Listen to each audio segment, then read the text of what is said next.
Have you ever heard of a skeuomorph? It's a term we recently brought up in my design class. Basically, have you ever noticed how the icon for your phone doesn't look like any phone produced nowadays? It's an old phone. The icon is a skeuomorph. A piece of old, outdated technology that's used as a symbol for its modern equivalent. We used to save everything to floppy disks. So that's the symbol we associate with saving our data, even though a lot of us have never seen a floppy disk in our lives. The old informs the new. It's almost instinctual. I work at a pizza place near my house. It used to take me about 20 minutes to get there, but now it usually takes me a little over an hour. The route I take is kind of roundabout, but it gets me there and back. Naturally, between the job, the commute, and my online design courses, I don't have all that much free time. Not since I changed my route. My old route got me there a lot quicker, but it took me through the woods. I don't go in the woods anymore.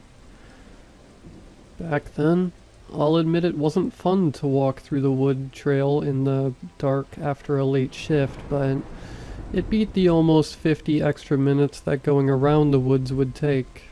If it meant 50 extra minutes warm in my apartment, I figured the 20 minutes of anxiety was worth it. The path is mostly straightforward.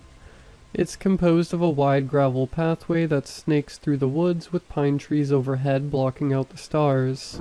During the day it's pretty peaceful, but at night the foliage is so thick it feels almost like walking through a cave.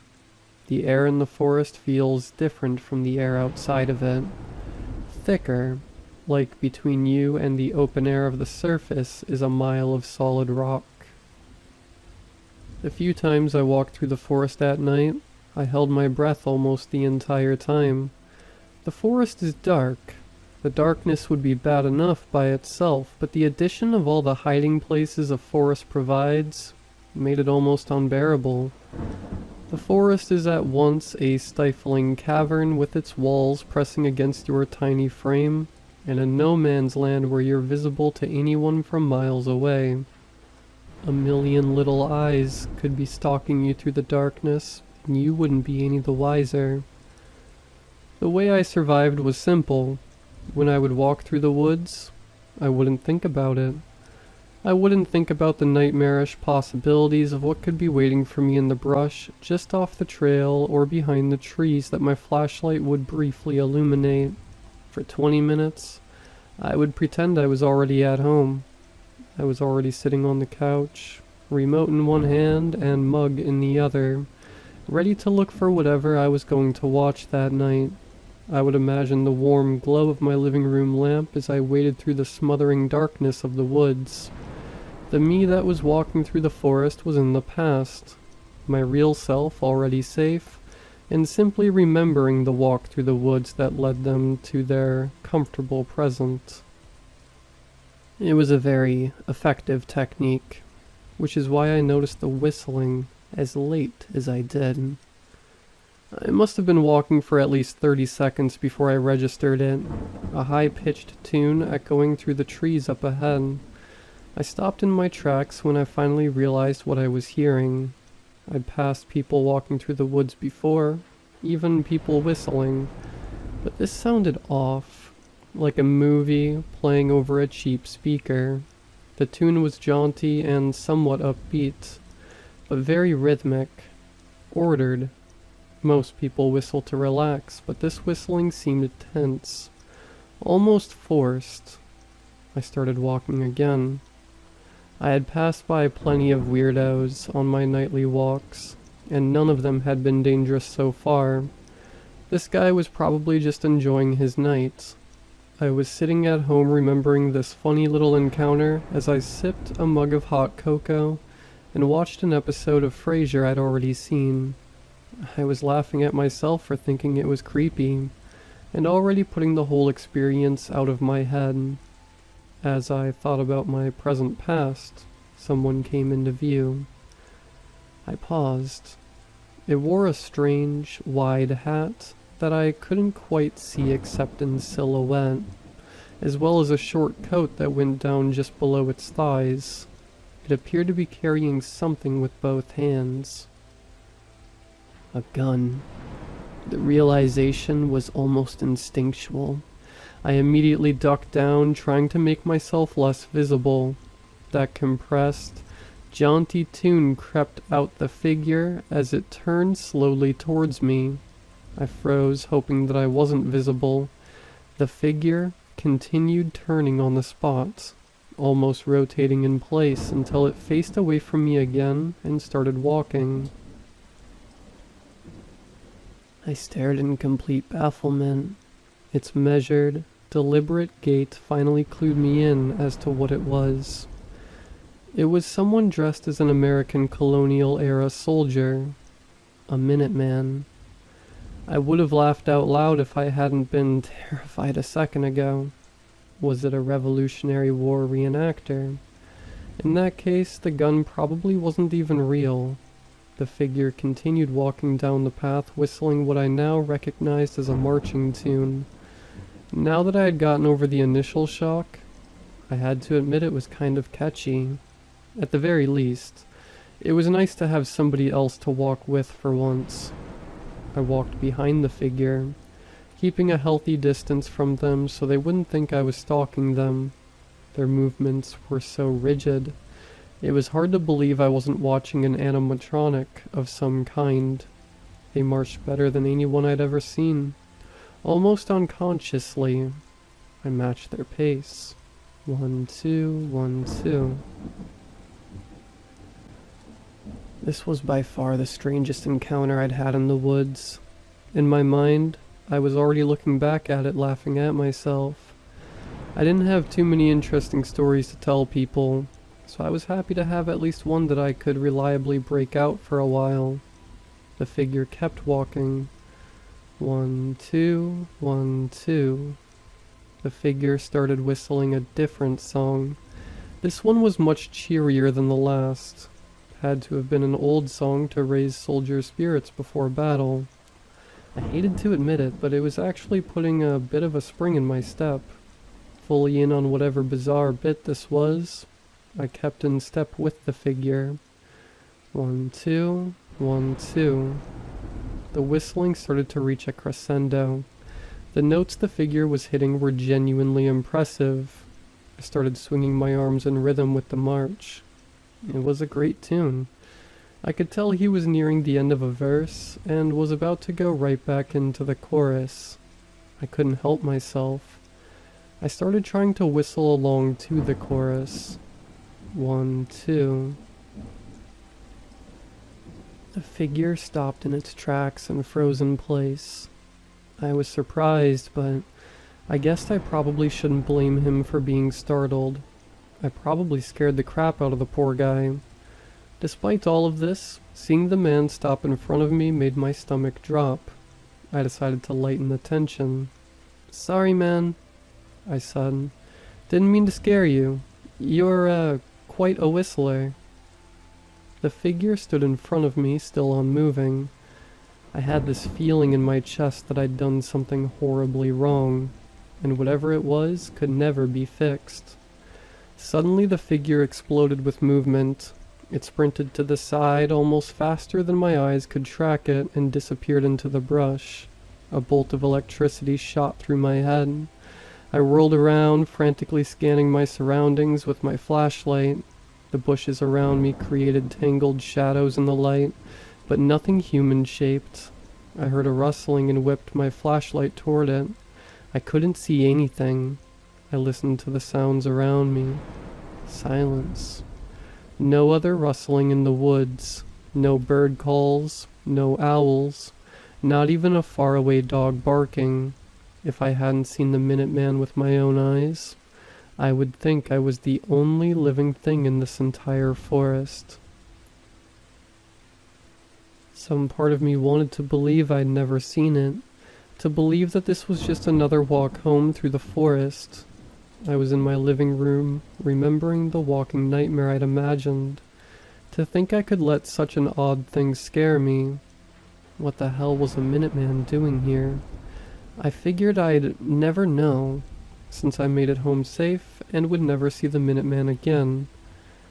I remember putting one foot in front of the other, the crunch of the gravel under my feet like the crackling of fireworks in the still, quiet air. I remembered the silence screaming in my ears, the anticipation, almost hope of hearing something, anything to break it. The cold realization that as quiet as I could be, as quickly as I could move, there was no way it would have let me out of its sight when it dashed into the bushes. It could see me. There was no way it couldn't. I sat safe at home, remembering how scared I was, how sure I was that I was going to die that night. The relief that I felt when I crossed the threshold from the darkness outside to the welcoming lights of my apartment. The numbing terror when I realized that it could have followed me. Just like that, the illusion fell away. I was still in the forest. There was no safety anymore. There would be no safety ever again. I knew the Minuteman, and the Minuteman knew me. It could learn where I lived, where I went during the day, when I slept, all the best entrances to my apartment building, everything that it needed. I heard more rustling. I turned my flashlight to the base of a tree but saw nothing. I took a deep breath. I put one foot in front of the other. I was starting to lose myself to the panic. I was back at my apartment. I had made it home safely because the Minuteman didn't kill me because... Why wouldn't the Minuteman kill me? The Minuteman didn't want to kill me. I scared the Minuteman and it ran away. It thought I would kill it. We were both scary men in the woods. Why was I thinking of the Minuteman as an it? It was just a person in a costume. It wasn't an it. It was a he. It was just a man. My reaction to the Minuteman was primal. It was an instinctual sort of fear that I couldn't rationalize. I had no idea where it came from, and I had no idea why it terrified me so much. I heard a branch fall behind me. I pointed my flashlight up, and I understood. The Minuteman clung to the side of a tree like a gigantic spider. I couldn't see its face at this distance, but I knew from the angle of its tricorn hat that it was looking directly at me. I screamed and ran as fast as I could. I heard a loud rustle in the bushes, like something hit the ground hard. I pointed the flashlight back. The bushes behind me shook as something galloped through them. I looked ahead of me. I didn't want to see it again. I heard the crunch of gravel behind me. They were faster than my own footfalls, almost twice as fast. Whatever was making them was running on all fours. I was not back at my apartment. I was in the forest in the middle of the night running as fast as I could because I did not run fast enough. I would die. There would be no one to remember this. No one except the thing in the woods that killed me. I saw the opening in the trees that led out of the woods. The crunching of gravel was getting closer behind me. Any second now, I would feel a hand around my ankle or claws raking against my back. I put everything into one last sprint. Everything inside of me that wanted to live shot downwards into my legs. I didn't think I could go any faster, but I did. The end of the forest was getting closer. I was almost free. The open air felt almost like plunging into icy water. I could see so far in so many directions. I had emerged from the underworld. Naturally, I looked back. The path was empty. I continued running until the forest was almost out of sight. I didn't care that I could be followed at that point. I wanted to go home. I wanted to be anywhere that wasn't this world of darkness and terror. I didn't care if my apartment was safe or not. I wanted to be there. The fifth time I turned around and saw nothing behind me, I started to slow a little bit. The adrenaline was starting to wear off, and it was being replaced with pure exhaustion. I slowed to a walk. I scanned the houses around me, looking around for a shape in the yard or, God forbid, clinging to the roof. I didn't see one. I glanced frantically around me until I heard it. A lone, piercing howl ripped through the air, coming from the forest I'd fled from. Instinctually, I knew. It was the Minuteman. The cry was a warning. It was something inhuman, something ancient. I felt it deep in my bones, in the genetic memories of my ancestors. This was something to be feared by humanity, something old and obscure, but not forgotten and certainly not gone. I never walked through the park again, even in broad daylight. I've been thinking a lot about the encounter recently. All the recent discussions in my design class got me thinking. Whatever this was in the woods, why did it look like a Minuteman? All I can come up with is that this is something that's been around for a long time, something that doesn't want to be bothered by humans. Maybe it looks like a Minuteman because Minutemen were defenders. The thing I encountered in the forest that night was a skeuomorph, something that took the form of a symbol from hundreds of years ago to send an instinctual message. Leave it alone or face the consequences. But one thing still bothers me. I live on the West Coast. I'm nowhere near New England. What is a Minuteman doing here? I see two likely possibilities. One is that this thing moved all the way across the country without being exposed by humanity. If that's the case, its ability to hide is incredible, and its lifespan is very long. I escaped from something impossible that night, and I should never set foot in that forest again. The second possibility is far more terrifying to me. It didn't migrate. It spread. It started in New England and slowly spread across the country, becoming an invasive species. Who am I to say it's not everywhere now? If this is the case, I didn't encounter a monster that night. What I encountered was a natural predator. I don't go in the woods anymore. They don't belong to us.